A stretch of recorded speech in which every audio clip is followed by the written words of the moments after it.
Olá pessoal, tudo bem? Eu vou falar um pouquinho aqui do método ProNalC, tá? Esse método ele é até patenteado ali, né, com um registro no INPE, aqui como está descrito nesse material que a gente tem aqui. Então, o processo para selecionar portfólio bibliográfico, tem alguns artigos que a gente pode também passar para vocês para estudar um pouquinho. Ele auxilia bastante na hora de a gente fazer o levantamento bibliográfico do nosso projeto, né, o estado da arte principalmente, para ver em que estágio de desenvolvimento o nosso projeto está, né, se ele é inovador ou não naquela área, ou coisas do gênero. Então, o início desse processo, né, a gente vai ver graficamente como fazer. Ele tem aqui esse início, que é a primeira parte, que é a definição das palavras-chave. Então, a primeira coisa que eu vou definir os eixos de pesquisa. Quais são os eixos que eu vou atacar? Né? Então, meu trabalho é em cima de, de tracker, né, automação de tracker para captação de energia fotovoltaica. Então, eu posso estar fazendo várias coisas, né? Eu posso, no eixo de pesquisa, eu posso verificar a automação do tracker, posso verificar posicionamento, projeto mecânico, coisas do gênero, né? Custos, né? Baixo custo, alto custo, né? Então, eu defini esses eixos de pesquisa, defino algumas palavras-chave para cada eixo, e depois eu combino essas. Então, por exemplo, posso botar tracker fotovoltaico, né? Isso já vai achar um monte de artigo, né?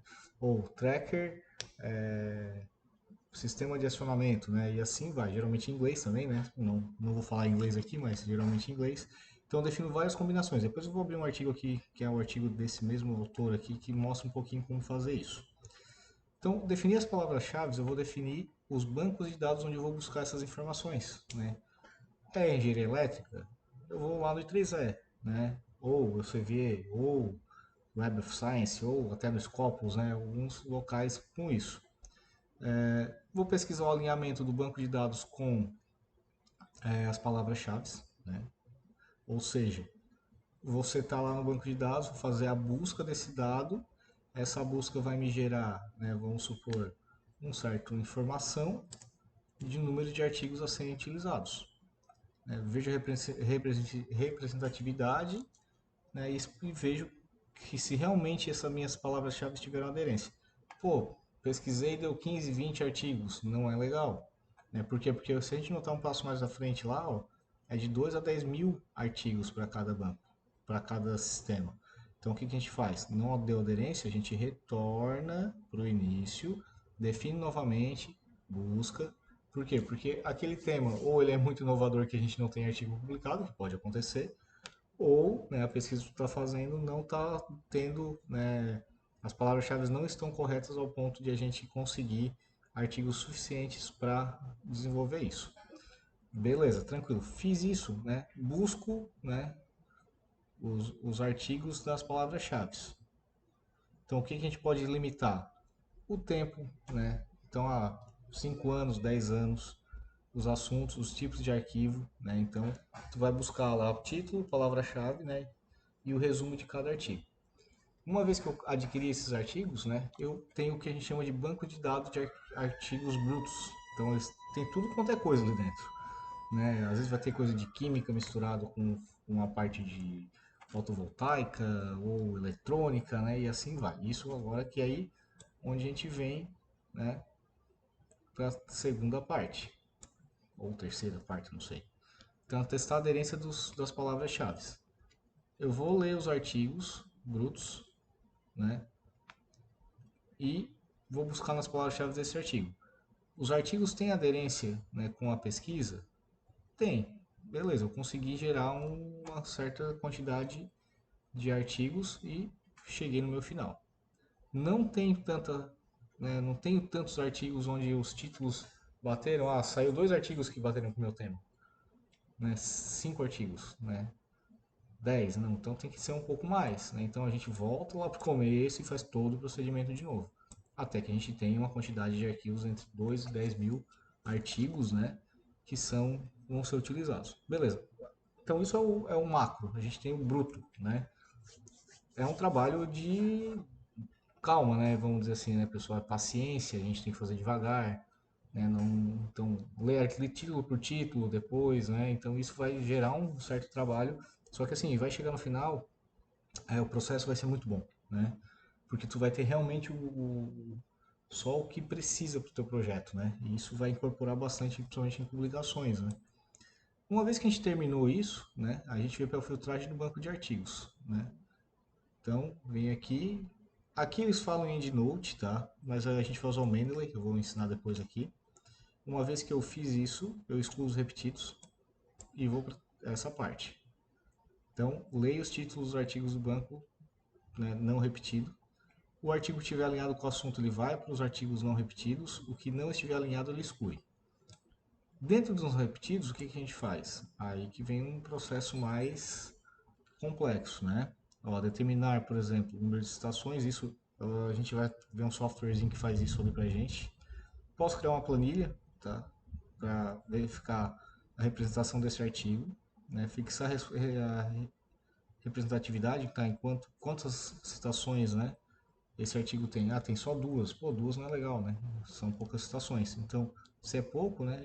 Ele vai para um outro repositório chamado repositório P, né, que são os não repetidos, título alinhado com reconhecimento científico ainda não confirmado, né, que estão poucas leituras. Ah, realmente ele tem 30, 40, 50 publicações, ele vem aqui para o artigo de reconhecimento científico, onde eu tenho os artigos do repositório K. Então aqui a gente vem, uma vez que eu fiz o repositório K, né, isso vai limitar, vai diminuir bastante o número dos artigos, eu vou identificar os principais autores, eu vou ler o resumo desses artigos. Se estiverem alinhados, ele vai ser, vem para cá para o banco de artigos a serem considerados. Se eles não estiverem alinhados, ele vem para cá, né? Ele vai ser eliminado porque ele já chegou no processo final dele. No repositório P, vai verificar a data. É muito antigo? Tem mais de 2 anos de publicação? Tem. O autor está naquele banco que a gente identificou? Não, então ele é eliminado. É bem antigo, é antigo, tem mais de 2 anos? Não, não tem mais de 2 anos. Vai ler o resumo, né? Ah tá, se o autor aqui também está identificado, ele vem para o resumo também, né? Então é um artigo que o autor é um bom autor, né? Que fez publicações e é especialista no tema. Se ele é antigo, né? Se ele é antigo e não tem mais 2 anos, quer dizer que tem poucas citações porque ele realmente foi publicado há pouco tempo. Se ele estiver alinhado, ele vai entrar novamente no ciclo aqui. Se não, ele vai ser eliminado. Então aqui tu vai ter o banco de artigos já eliminados. Então, os que já passaram pelo resumo e estão alinhados com um bom autor e por quantidade de citações, ele vai entrar no banco não repetido, título resumo alinhado e reconhecimento científico é o famoso repositório A. O B vai ser analisado, então aqui também cheguei em bons artigos, né? Por quê? Porque é aquele artigo que é pouco tempo publicado, é um de um autor relevante, né? Tem aderência com o meu tema, então ele vai entrar aqui, o A e o B fundem e fazem um repositório C. Então o repositório C aqui já filtrou bastante, ó, a gente chegou a menos de 40 artigos. Então eu tenho o K e o P que são pré, né? O A e o B já são os finais, né? Vamos dizer assim. No repositório C, então agora eu leio todo o artigo, ele inteiro, né? E aí eu vou verificar artigos não disponíveis para download ou artigos alinhados com o tema da pesquisa, eles vão para artigos não disponíveis. Os artigos alinhados vão criar o portfólio bibliográfico, né? Do assunto, mais ou menos 20 artigos, onde eu posso fazer aqui o que a gente chama de análise bibliométrica, né? Que são os parâmetros do artigo, análise sistêmica, que seria o que o artigo desenvolve, e no final a ideia é a gente fazer aqui, ó, a pergunta da pesquisa, objetivo geral e específico, né?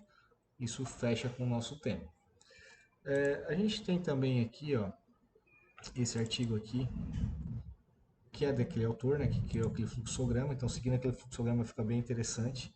O que eu quero mostrar para vocês é o seguinte: isso aqui é uma pesquisa realmente que foi publicada, né? Então, é um artigo científico.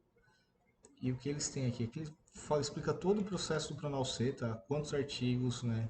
Ó, então, ó, né? As palavras-chave, né? Primeiro aqui, ó. Por exemplo, ele, medição de performance e estratégia, medição de performance, performance evaluation estratégia. E assim, as palavras-chave a gente precisa, ó, por exemplo, botou 7 tópicos, né? Fazendo o cruzamento delas, né? Então isso é interessante, né? Aqui tem a mesma figura que a gente já desenvolveu lá, né? No caso aqui, ele fez a questão dos cortes das citações, que neste caso aqui, ó, O valor de corte representa a seleção das referências mais citadas até que as suas citações representem um valor superior a 85% de todas as citações obtidas pelos 331 artigos. Então, tu faz a soma de todos eles, né? Todas as citações, né? Então, por exemplo, aqui ó, ele tinha 331 artigos, somando todas as citações dos 331 analisados, obtém-se 9.000 citações. Assim, os artigos que individualmente foram citados 26 vezes ou mais representam 8.020 citações, ou seja, 85,24. Então, das 331, ele já vai cortar todos os artigos que são menores do que 26 citações, né? E ele já vai fazer aquele outro repositório, que é o repositório K, né? Aqui, por exemplo, ó, ele tem todos os autores, quem publicou mais, né, e faz um gráfico disso. Né? Então, 83 artigos mais citados, 248 menos citados. Né? Quantidade de citações e as iniciais do título do artigo, né? Eu tenho também aqui análise bibliométrica, que também explica aqui como fazer nesse artigo. Então aqui eu tenho todos os artigos que foram desenvolvidos. E aqui eu tenho por periódico, né, qual foi o periódico que foi mais publicado, os anos de publicação, né, então isso é bem interessante de fazer, né, qual foi o ano que isso foi mais publicado, se está crescendo, se não está crescendo esse tipo de pesquisa. Número de referências, e aqui eu tenho, né, o artigo, periódico, o artigo, o ano e o número de citações de cada um deles. Então esses foram os artigos selecionados, né? Todos eles, na verdade. Né? Aqui é por autor, né? Aqui é o autor que teve mais publicações na área. Aqui é só um gráfico, né, mostrando a quantidade de artigos relevantes, os mais citados, e assim consecutivamente. Tá? Então esse artigo também é bem interessante de dar uma olhada, tá? Porque é legal de fazer. Mas vamos supor o seguinte, eu quero fazer uma pesquisa, tá? É interessante a gente utilizar esse softwarezinho aqui, ó, Publish or Perish, tá? Porque ele é bem focado para fazer pesquisa, principalmente aqui no Google Scholar, porque o Google Scholar ele indexa muitas ferramentas, né? Ele indexa, por exemplo, I3E, coisas assim, né? Então fica bem fácil, né? Scopus, né? Alguns Web of Science aqui ele não consegue, né? Porque ele é pago, né? A não ser que a gente tenha acesso direto a esses artigos, mas o Google Scholar aqui já é bem interessante a gente fazer. Por exemplo, eu tenho aqui uma pesquisa que eu já fiz aqui, ó. Eu vou fazer uma nova aqui, tá? Eu vou pegar aqui uma palavra-chave, vou botar assim, ó, fotovoltaic and partial shading. Sombreamento parcial fotovoltaico. Aqui eu posso escolher o ano, ó, eu quero somente de 2010 a 2023. Aqui eu posso colocar, né, mil máximo, né, de todas de 1000 e vou fazer uma busca. Então aqui ele vai buscar tudo que tem, tá? E claro que vai demorar um pouco isso, né? Vou dar uma pausadinha no vídeo aqui e depois a gente volta. Então aqui, ó, eu parei no meio aqui que estava demorando demais, mas eu tenho aqui uma parte da pesquisa, então o que a gente tem aqui? Eu tenho o número de citações, né? O ranking do autor, né? Então a gente pode botar aqui, né, maior pontuação e tal, né, de citações. Então ele vai te dar todas essas informações, o título do artigo, os autores, onde está sendo citado, o tipo de formato, né.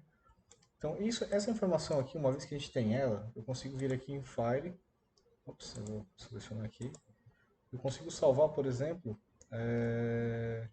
como um formato aqui para importar no Mendeley, né, o BibTeX aqui, que é um formatinho. Vou salvar aqui, né, vamos supor, teste 1. Eu salvei esses arquivos. Eu posso vir no Mendeley Desktop aqui, ó. Vou criar uma pasta aqui só para verificar. Então, eu vou criar uma nova pasta aqui só para inserir esses artigos aqui. Teste. E vou vir aqui em File, tá? Import bib, né? E vou pegar o meu testinho aqui e vou abrir. Então, todos aqueles artigos que estavam lá, eles estão aqui agora. Então, aqui a gente vai poder, por exemplo, uma coisa que dá para fazer aqui, né? Tools Check for Duplicates. Não houve, porque eu peguei tudo do mesmo lugar, né? Mas se eu tivesse dois portfólios diferentes, dois portfólios não, dois locais diferentes onde eu pesquisei, eu poderia pegar artigos, né, iguais, né, e que está importando aqui ainda, claro, né? Então, o Mendeley ele é uma ferramenta bem útil, né? Uma vez que eu faço a pesquisa aqui, ele me dá o filtro de autores, ele faz uma série de coisas legais. E o mais interessante é a conexão dele com o Word. Se a gente abrir o Word aqui, ele tem, você vai baixar da internet, né? O, nas referências aqui eu consigo adicionar via Mendeley, né? Então, por exemplo, eu quero I3E, ou eu quero a BNT, eu consigo instalar a BNT também. Então vamos supor que eu estou fazendo um texto aqui qualquer, né? Isto é um texto de teste, que foi citado esse negócio aqui pelo artigo tal. Então posso vir aqui e lá no Mendeley eu quero citar esse cara aqui. Vou lá e dou um cite. Automaticamente ele vai criar referência. Também o outro texto citado por... Venho novamente aqui e vou escolher direto aqui, ó. Vou botar aqui esse cara aqui, sei lá, né? Por 2, né? E assim eu vou desenvolvendo. Se for a BNT, vou mudar aqui, ele já vai mudar automático, ó. Esse cara 2016, citado por esse cara 2019, mas vamos deixando em 3E. Terminei o meu artigo, o que eu posso fazer? Eu posso inserir a bibliografia, automaticamente ele já vai dar a citação para vocês. Então, uma vez que eu tenho esses elementos já aqui desenvolvidos e adicionados, eu posso fazer adicionar artigo direto, né, ou pelo DOI, ou eu posso adicionar aqui manualmente. Então, um journal, um book, o que ele é, né? Isso ajuda bastante na hora de fazer o repositório K. Tanto é que eu tenho aqui um repositório K criado, os dados brutos, né? O K na verdade não tem nada aqui. Então tem algumas informações já aqui. Então você consegue fazer essas trocas, né, nesse elemento aqui. Certo? E aí em cima disso, né, que a gente viu aqui, utilizando o Pronal C, o Publisher Parish e o Mendeley, né, consegui fazer levantamento bibliográfico aí de uma forma bem mais organizada. Beleza? E era isso, a aula de hoje. Valeu, pessoal.